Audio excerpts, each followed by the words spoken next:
Hi, good morning everyone. It's time to back to school.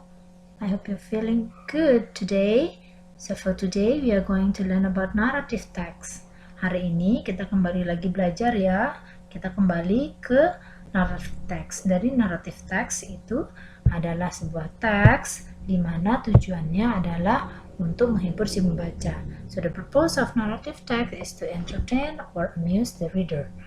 Jadi tujuannya tentu membuat kita merasa tertarik, terhibur untuk membaca sebuah teks. Jadi, apa saja yang termasuk ke dalam narrative text? Yang pertama ada fairy tale, mystery, romance, horror, fable, myth and legend, and history. Jadi cerita-cerita ini termasuk ke dalam narrative text. Jadi mungkin kita sudah sering mendengarnya ya, cerita-cerita misteri, binatang, legenda. Hanya saja kita tidak tahu bahwa itu termasuk narrative text. Oke, nah sekarang kita lanjut kembali ke ciri-ciri narrative text. Apa saja ciri-ciri dari narrative text? Yang pertama, kita menggunakan action verb dalam bentuk past tense. Jadi banyak kalimat-kalimatnya menggunakan past tense. Berikutnya, menggunakan noun tertentu untuk sebagai kata ganti orang. Jadi dia akan menggunakan noun ya, sebagai pengganti kata ganti orang, atau kita sebut dengan pronoun juga. Menggunakan adjective yang membentuk noun phrase. Kemudian menggunakan conjunction untuk mengurutkan kejadian-kejadian. Karena dalam cerita ini akan ditemukan beberapa kejadian, jadi tidak hanya satu atau dua kejadian saja. Kita lanjut lagi dari struktur narrative text. Jadi di sini ada 4 struktur. Yang pertama orientation, kedua complication, ketiga resolution, dan keempat reorientation. Jadi yang pertama orientation yang kita biasa sebut dengan pendahuluan. Jadi isinya adalah tokohnya siapa saja, kemudian kapan terjadinya atau waktu, dan di mana cerita itu terjadi. Kemudian yang kedua ada complication, jadi menceritakan tentang awal adanya masalah yang menyebabkan akhirnya puncak masalah yang biasa disebut dengan klimaks. Jadi puncak masalah kita sebut dengan klimaks. Oke, jadi di bagian ini biasanya muncul karakter utama yang mengalami masalah. Kemudian ada resolution, bagian ini adalah akhir cerita atau merupakan munculnya solusi-solusi dari masalah yang terjadi. Itu bisa berakhir dengan baik atau malah berakhir dengan buruk.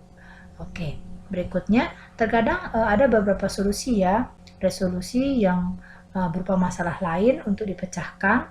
Hal ini sengaja kadang dibuat oleh penulis untuk menambah atau mempertahankan minat serta ketegangan bagi para pembacanya.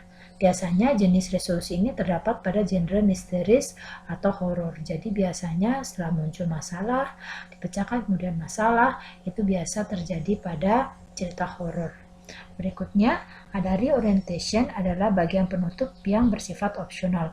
Kadang ada dan kadang tidak ada.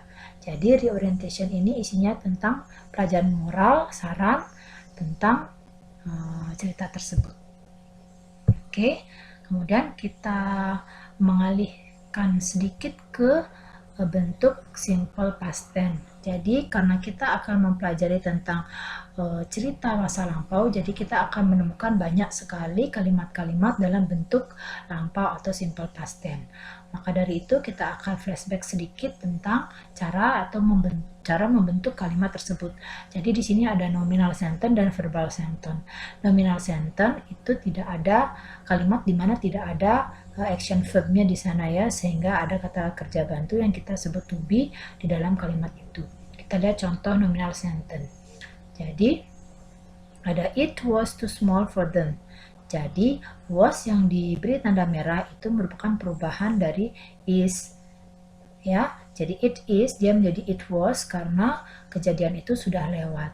Sehingga rumusnya menjadi subject was atau were, jadi tergantung daripada subjek dan diikuti oleh complement. Nah, bagaimana kalau kalimat itu ada bentuk negatifnya? Jadi was hanya ditambahkan not di belakangnya.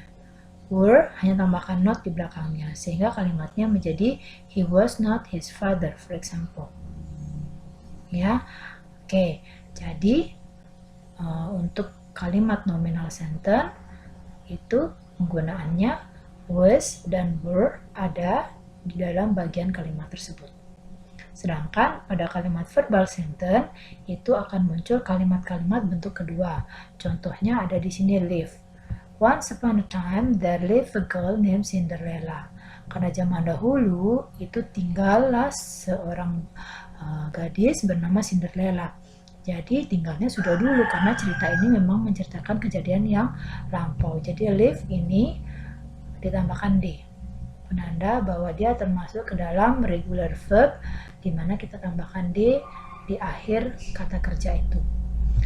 Ya, jadi ini rumusnya subject, verb 2, dan complement. Kemudian jika ada kalimat yang menyatakan tidak atau negatif, dia akan berbentuk he didn't know it. Jadi did not, jadi polanya subject ditambah did tambah not, kemudian verb 1. Tidak ada verb 2 penggunaannya karena sudah dalam kalimat negatif do-nya akan berubah menjadi did, sehingga penggunaan did not untuk kalimat negatif. Jadi nanti ketika kita membaca narrative text itu kita akan banyak menemukan kata kerja atau action verb yang dalam bentuk past tense. Jadi kita akan belajar untuk menganalisa berapa kata kerja past tense yang kita akan temukan dalam sebuah cerita. Oke, itu saja dulu untuk hari ini. Kita akan belajar mencari cerita-cerita yang kita suka, kemudian kita akan analisa berapa kata kerja verb 2 yang bisa kita temukan di sana. Oke, sambil memperkaya kosakata kita, ayo kita lihat dulu, kita cari cerita favorit kalian, kemudian kita akan cek kata kerja apa saja dan bentuknya seperti apa. Baru kita akan menuju ke sebuah cerita legenda dari Indonesia. Oke, that's enough for today. See you next video.